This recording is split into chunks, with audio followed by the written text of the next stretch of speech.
امروز ارتحال امامه. ارتحال خیلی بد چیزی. من خودم ارتحال نگرفتم، اما میدانم که از هر مرض بدتره.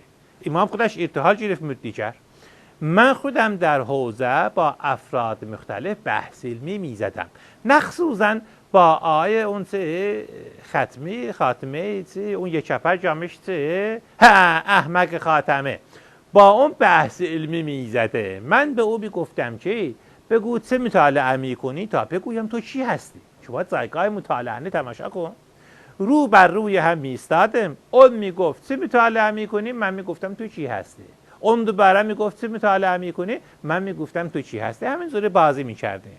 خلاصه کدام بحث میزدم الان؟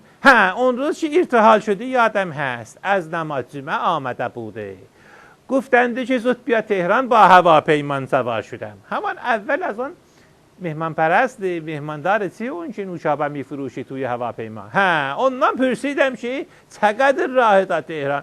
گفت نیم ساعت. پس من گول زدند که گفتند با هواپیما بروم. آخه نیم ساعت هم راه بودی. اگر نیم ساعت میدانستم بودی که پیاده میرفتم که. خلاصه کجای بحث افتادم؟ اون روز که امام مرد سه‌شنبه بود. بس ایزه نه جمعه نبوده چی؟ جمعه چی نمیشه مرده باشه چی؟ دروغ نگو، جمعه تعطیلی. بدبختی بینوا فکر کرده ما لازنه گاه مازه اونا باخ. خودت با نفهم طرفه. تو برای من جست پوزی نجی گودوخ. تو همانه که برای تروریستی فرستادیم تو رو اون نفر میکشی، توی گزایش فشنج ریختی. آخه نفهم فشنج مال توی گزا ریختنه؟ فشنج رو باید میگذاشتی توی هفته تیر. اون وقت هفته تیر را میانداختی توی گزایش. هفته تیر چی میگویم؟ نه اون هفته تیر چی توی تهران میدانه ها، اون یکی هفته تیر چی صدا میکنه. البته اون هفته تیر هم چی میدانه هم صدا میکنه، همون اولش صدا کرده هم بعدش تظاهرات میشده. خلاصه اونه میگفتم که من خودم نماینده امام در استان بوده. امام که ارتحال گرفت نماینده مقام مزما در استان شده. مقام مزما چی میگویم؟